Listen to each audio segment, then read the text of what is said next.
that position because it was so much further from some of those sites. But the kind of belief has followed the necessity, right? That Guam is the perfect place for military basing. And as I've been pointing out, of course, Guam's colonial status makes it possible for the U.S. to operate here and establish bases with much more freedom than it would be able to in other countries.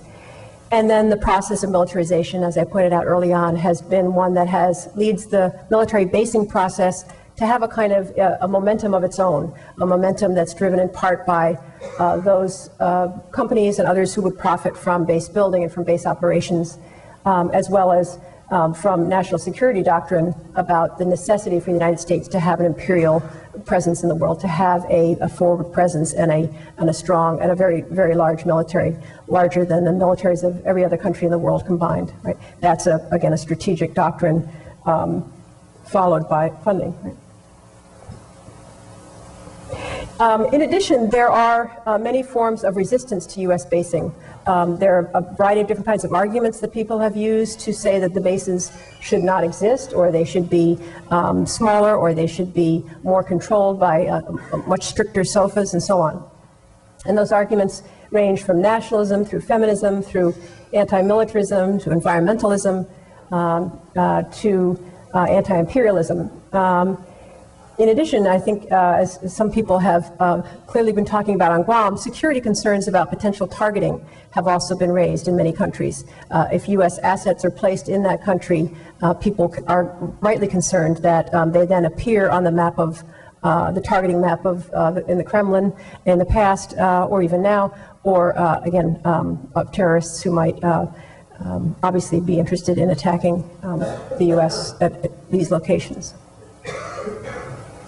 Okay, now I want to talk about the costs of bases and the impact of those bases. There's a whole series of impacts that you all have been talking about in community forum and amongst yourselves. Clearly, what you're asking, what is the impact of these bases going to be, the impact of the growth? And the list of potential changes is really quite long. It includes changes to your economic life, levels of inequality, increases in migration and potential kinds of ethnic conflict, higher military recruitment rates, physical environmental damage, changed gender ratio. Obviously, the military remains a predominantly male institution. The contractors who are brought in have been predominantly male construction workers. Changed gender roles as well.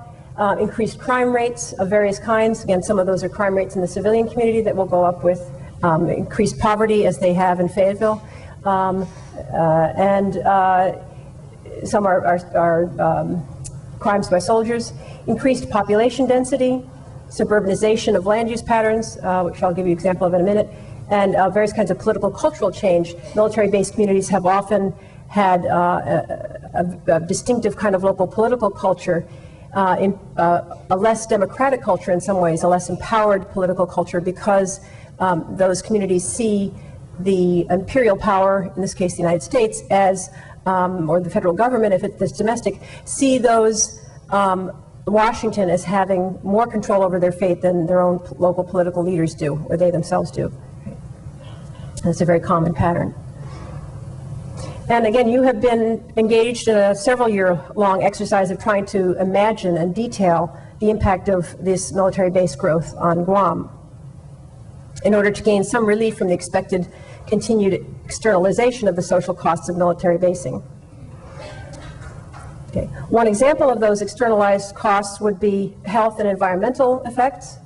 And again, with all of these FUDs and again, research very much needed on what the health impact has been of these.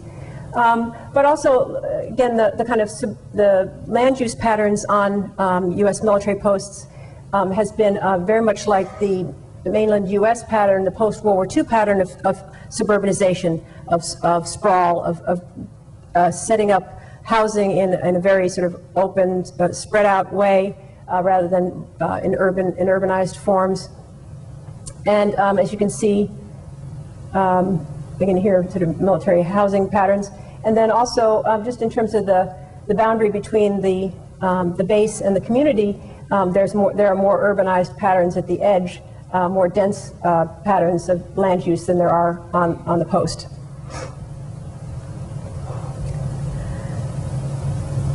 Another example of externalized costs would be long-term maintenance of roads, like Marine Drive, which obviously has had to be repaired for all these years with local funds rather than military funds, even though some important proportion of the traffic on that road is, and some of the heaviest wear on the road is from heavy military vehicles.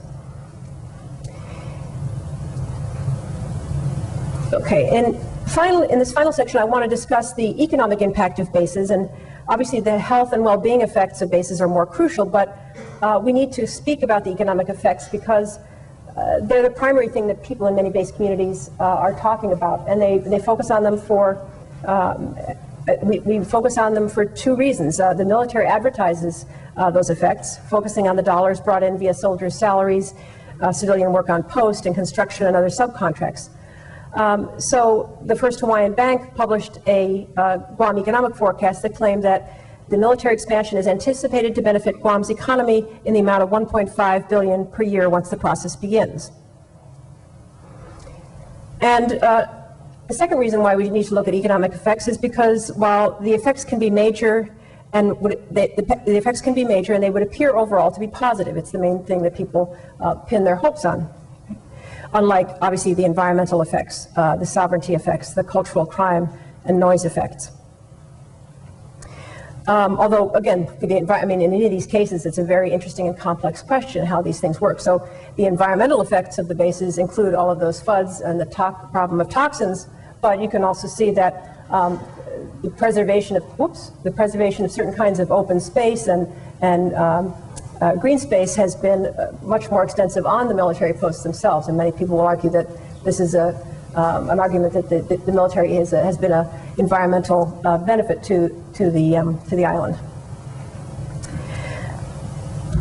I think one of the reasons why the economic benefits of military bases appear positive is because the powerful benefit. Those dollars do not distribute evenly, and when they then convince others that they too benefit even when they palpably do not. Moreover, the military has a large number of personnel, military and civilian, doing public relations work with the communities to make that case.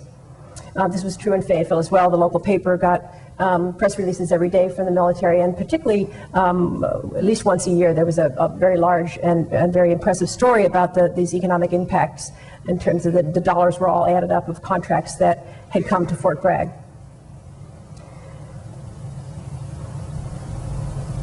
So the Chamber of Commerce funded, your Chamber of Commerce funded an early 2008 survey that found that 71% of Guam residents supported an increase in the U.S. military presence, with nearly 80% of the view that the increasing military presence would result in additional jobs and tax revenue.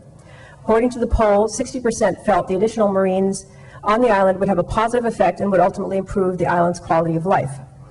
My question about that survey is first, what was the methodology? Because of course, we know in politics, polls are often commissioned to come up with a particular result, right? They don't always represent the best social science. So they create reality as much as reflected. Polls have notoriously this sort of interesting sociological effect that we read them in the newspaper and we say, oh, I guess I feel that way too, right? People tend to want to feel like the majority of their neighbors feel. And once the poll tells them what that majority feels, it has, again, a self-fulfilling prophecy.